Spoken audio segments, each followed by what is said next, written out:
ഓണപ്പരീക്ഷയ്ക്ക് ഇപ്പോഴേ പഠിച്ചു തുടങ്ങണോ?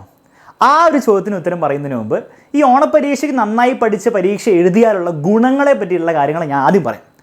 ഒന്നാമത്തെ പോസിറ്റീവ്, നിങ്ങളുടെ സിലബസിലെ നല്ലൊരു ഭാഗം നിങ്ങൾക്ക് തീർക്കാൻ പറ്റും. അതായത് ഓണപ്പരീക്ഷയ്ക്ക് കുറച്ച് ചാപ്റ്റേഴ്സ് ഉണ്ടല്ലോ മക്കളെ, ആ ചാപ്റ്റേഴ്സ് നിങ്ങൾ ഓണപ്പരീക്ഷയ്ക്ക് പഠിച്ചു കഴിഞ്ഞാൽ അത് പിന്നെ പഠിക്കേണ്ട ആവശ്യമില്ല.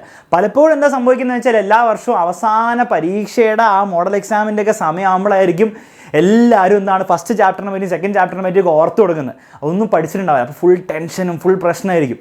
നിങ്ങൾ ഓണപ്പരീക്ഷയ്ക്ക് ആ ആദ്യത്തെ കുറച്ച് ചാപ്റ്റേഴ്സ് നിങ്ങൾക്ക് സിലബസിലുള്ള പഠിച്ചങ്ങോട്ട് തീർന്നാൽ പിന്നീട് അത് റിവൈസ് ചെയ്താൽ മതി, പിന്നീട് അത് പഠിക്കേണ്ട ആവശ്യമില്ല. സോ ഫസ്റ്റ് പോസിറ്റീവ് എന്താണ് മക്കളെ, ആ നല്ലൊരു ശതമാനം പോർഷൻ എന്ത് ചെയ്യും അവിടെ തീർന്ന് കിട്ടും. പിന്നെ അത് നിങ്ങൾ റിവൈസ് ചെയ്താൽ മതി, പിന്നെയും പഠിക്കേണ്ട ആവശ്യം ഉണ്ടാവില്ല പബ്ലിക് എക്സാം ആകുമ്പോൾ. രണ്ടാമത്തെ പോസിറ്റീവ്, പരീക്ഷയിൽ വരുന്ന ചോദ്യങ്ങളുടെ ഒരു നേച്ചർ എങ്ങനെയാണെന്ന് നിങ്ങൾക്ക് മനസ്സിലാകണമെങ്കിൽ നിങ്ങൾ നന്നായിട്ട് പഠിച്ച് ഓണപ്പരീക്ഷ എഴുതുമ്പോൾ നിങ്ങൾക്ക് മനസ്സിലാവും. അതായത് പലപ്പോഴും എന്താ സംഭവിക്കുന്നത് വെച്ചാൽ നിങ്ങളിങ്ങനെ അടിപൊളിയായിട്ട് പഠിക്കും, നിങ്ങൾ വിചാരിക്കും നിങ്ങൾ എല്ലാ കാര്യങ്ങളും മനസ്സിലാക്കുന്നുണ്ടെന്നും അതുപോലെ പരീക്ഷ ആകുമ്പോഴത്തേക്കും നിങ്ങൾക്ക് എല്ലാ ചോദ്യത്തിനും അടിപൊളിയായിട്ട് ഉത്തരം കൊടുക്കാൻ പറ്റും എന്നുള്ള കാര്യം നിങ്ങൾ വിചാരിക്കും. പക്ഷേ ആക്ച്വലി എക്സാമിൽ പോയി ഇരിക്കുമ്പോഴായിരിക്കും നിങ്ങൾക്ക് മനസ്സിലാവുക പരീക്ഷയിൽ ചോദ്യം വന്നാൽ ഉത്തരം എങ്ങനെ എഴുതണം സംഭവം അറിയാം, പക്ഷെ അതെങ്ങനെ എഴുതി ഫലിപ്പിക്കണം എന്നുള്ള കാര്യം നിങ്ങൾക്ക് അറിയുണ്ടാവില്ല. അപ്പോൾ അത് മനസ്സിലാക്കാനും അതുപോലെ പരീക്ഷയിൽ എങ്ങനെയാണ് ചോദ്യങ്ങൾ വരിക എന്നുള്ളൊരു ഐഡിയ കിട്ടാനും ഓണപ്പരീക്ഷ എഴുതുന്നത് വളരെയധികം യൂസ്ഫുൾ ആയിരിക്കും. മൂന്നാമത്തെ പോസിറ്റീവ്, പരീക്ഷ എഴുതുന്നതിൻ്റെ ഒരു ഫീല് അത് നിങ്ങൾക്ക് കിട്ടും.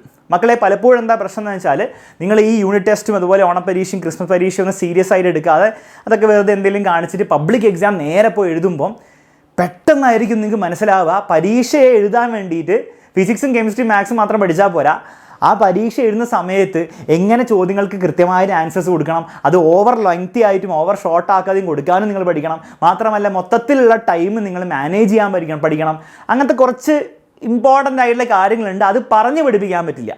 അപ്പോൾ അത് ഒരു ശീലം കിട്ടണം. അതിന് വേണ്ടിയിട്ട് എങ്ങനെ ടൈം മാനേജ് ചെയ്യണം, എങ്ങനെ പരീക്ഷാ പേപ്പറിൽ പ്രോപ്പറായിട്ട് കാര്യങ്ങളൊക്കെ എഴുതണം എന്നുള്ളൊരു ഫീല് കിട്ടണമെങ്കിൽ നിങ്ങൾ ഈ ഓണപ്പരീക്ഷ എഴുതിയാൽ മതി. അപ്പോൾ നിങ്ങൾക്ക് ആ ഒരു ഐഡിയ കിട്ടും എങ്ങനെ നമ്മൾ ടൈം മാനേജ് ചെയ്യണം, എന്തൊക്കെ മണ്ടത്തരാണ് നിങ്ങൾ കാണിക്കാൻ സാധ്യതയുള്ളത് എന്നുള്ളതൊക്കെ നിങ്ങൾ മര്യാദയ്ക്ക് പഠിച്ച് എഴുതുമ്പോഴേ നിങ്ങൾക്ക് മനസ്സിലാവുള്ളൂ. നാലാമത്തെ ആൻഡ് ഫൈനൽ പോസിറ്റീവ്, നിങ്ങൾക്ക് എത്രത്തോളം കാര്യങ്ങളൊക്കെ വശമുണ്ട്, നിങ്ങൾക്ക് എത്രത്തോളം കാര്യങ്ങളൊക്കെ അറിയാം എന്നുള്ള ഒരു ഐഡിയ നിങ്ങൾക്ക് ഓണപ്പരീക്ഷയുടെ റിസൾട്ട് കിട്ടുമ്പോൾ മനസ്സിലാവും. അതായത് നിങ്ങൾ എത്രയോ പഠിച്ചിട്ടുണ്ടാവുമല്ലോ, ആ പഠനം വെച്ചിട്ട് നിങ്ങൾക്ക് എത്ര മാർക്ക് പബ്ലിക് എക്സാമിൽ കിട്ടാൻ സാധ്യത ഉണ്ടെന്നുള്ള ഒരു ഐഡിയ നിങ്ങൾക്ക് ഓണപ്പരീക്ഷ നിങ്ങൾ സീരിയസ് ആയിട്ട് എഴുതിയാൽ, ഇതൊക്കെ സീരിയസ് ആയിട്ട് എഴുതിയാലേ നിങ്ങൾക്ക് സീരിയസ് ആയിട്ട് പഠിച്ച് സീരിയസ് ആയിട്ട് എഴുതിയാലേ അതൊക്കെ മനസ്സിലാവുള്ളൂ, നിങ്ങൾക്ക് ഒരു ഐഡിയ കിട്ടും. അപ്പോൾ അതിനനുസരിച്ച് നിങ്ങൾ നിങ്ങളുടെ പഠനത്തിൻ്റെ സമയമൊക്കെ കൂട്ടണം എന്നുള്ള കാര്യം നിങ്ങൾക്ക് മനസ്സിലാക്കിയെടുക്കുക, അത് ഇംപ്ലിമെൻറ്റ് ചെയ്തു തുടങ്ങുക ആദ്യം തന്നെ. ഓക്കെ, അപ്പോൾ ഇത്രയും ഗുണങ്ങളാണ് ഓണപ്പരീക്ഷ നിങ്ങൾ സീരിയസ് ആയിട്ട് എടുത്ത് അതിനുവേണ്ടി അത്യാവശ്യം സീരിയസ് ആയിട്ട് പ്രിപ്പയർ ചെയ്താൽ ഉണ്ടാകാൻ പോകുന്ന പോസിറ്റീവ്സും ഗുണങ്ങളും. ഇനി ഫൈനലി ഓണപ്പരീക്ഷയ്ക്ക് ഇപ്പം മുതലേ പഠിച്ചു തുടങ്ങണോ? എന്താ സംശയം? ഇപ്പം മുതലേ പഠിച്ചു തുടങ്ങണം. എങ്ങനെയാണ് സാർ പഠിക്കേണ്ടത്? ഓണപ്പരീക്ഷയ്ക്കുള്ള സിലബസ് ആ ചാപ്റ്റേഴ്സ് ഉണ്ടാവില്ലേ, ഓരോരോ ചാപ്റ്റേഴ്സ് ഏതാണ്ട് ഒരു ഐഡിയ എല്ലാവർക്കും ഉണ്ടാവും. ആ ചാപ്റ്റേഴ്സ് എന്ത് ചെയ്യുക, അങ്ങോട്ട് പഠിച്ച് തീർക്കുക. അതിന് ഏറ്റവും ബെസ്റ്റ് ആയിട്ടുള്ള സൊല്യൂഷൻ, വലിയ കഷ്ടപ്പാടൊന്നും വേണ്ട, നമ്മുടെ ഈ ചാനലിൽ എല്ലാ ദിവസവും എന്ത് ചെയ്യുക, കൃത്യസമയത്തിന് 7:30 വന്ന് ജോയിൻ ചെയ്യുക ലൈവിൽ. ആ ലൈവിൽ നിങ്ങളുടെ സിലബസിലുള്ള എല്ലാ ചാപ്റ്റേഴ്സും വളരെ സ്ട്രക്ചേർഡ് ആയിട്ട് വളരെ എഫക്റ്റീവ് ആയിട്ടുള്ള ക്ലാസ്സുകൾ ഇവിടെ ഫ്രീ ആയിട്ട് നമ്മുടെ യൂട്യൂബ് ചാനലിൽ തരുന്നുണ്ട്. സോ അത് കൃത്യമായിട്ട് ഫോളോ ചെയ്യുക. ഇനി അതുകൂടാതെ നിങ്ങൾക്ക് കുറച്ചും കൂടി അടിപൊളിയായിട്ട് നിങ്ങൾക്ക് നേരത്തെ ചാപ്റ്റേഴ്സൊക്കെ പഠിച്ച് തീർക്കണം എന്ന് ആഗ്രഹമുണ്ടെങ്കിൽ നമ്മുടെ ബാച്ചിലും ജോയിൻ ചെയ്യാം. ബാച്ചിലെ നമ്പർ ഇവിടെ കൊടുത്തിട്ടുണ്ട്, അതിൽ വാട്സപ്പ് ചെയ്യാം. വാട്സപ്പ് ചെയ്ത് നിങ്ങൾക്ക് വേണം ബാച്ചിൽ ജോയിൻ ചെയ്ത് കുറച്ചും കൂടി സീരിയസ് ആയിട്ട് കുറച്ചുകൂടി പ്രോപ്പറായിട്ട് എക്സാംസും അതുപോലെ ലൈവ് ഡൗട്ട് ക്ലിയറൻസും അങ്ങനത്തെ കുറേ സൗകര്യങ്ങളും വെച്ച് സ്റ്റഡി മെറ്റീരിയലൊക്കെ കിട്ടി നിങ്ങൾക്ക് എന്ത് ചെയ്യാം, പഠിക്കാവുന്നതാണ്. ഓക്കെ, ക്ലിയർ ആണല്ലോ? എങ്ങനെയാണേലും യൂട്യൂബിലായിക്കോട്ടെ ബാച്ചിലായിക്കോട്ടെ എക്സാമിനർ പരീക്ഷയുടെ സമയം വരെ, ഓക്കെ, പരീക്ഷയുടെ സമയം എന്ന് പറഞ്ഞാൽ ഓണപ്പരീക്ഷയല്ല, ക്രിസ്മസ് പരീക്ഷയല്ല, പബ്ലിക് എക്സാം കഴിയുന്ന ദിവസം വരെ നിങ്ങളുടെ ഒപ്പം ഉണ്ടാവും. സോ കൃത്യമായി ഈ ചാനലുകളിലെ എല്ലാ കാര്യങ്ങളും കൃത്യമായിട്ട് ഫോളോ ചെയ്യുക എന്ന് മാത്രമേ തൽക്കാലം ചെയ്യാനുള്ളൂ. സോ ക്ലാസ്സസ് കൃത്യമായിട്ട് അറ്റൻഡ് ചെയ്യുക, അത് ബാച്ചിലാണെങ്കിലും യൂട്യൂബിലാണെങ്കിലും.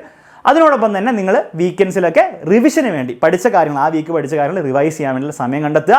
ഓണപ്പരീക്ഷയ്ക്ക് മുൻപ് തന്നെ അതിൻ്റെ സിലബസ് കംപ്ലീറ്റ് ചെയ്യുമെന്ന് ഉറപ്പാക്കുക.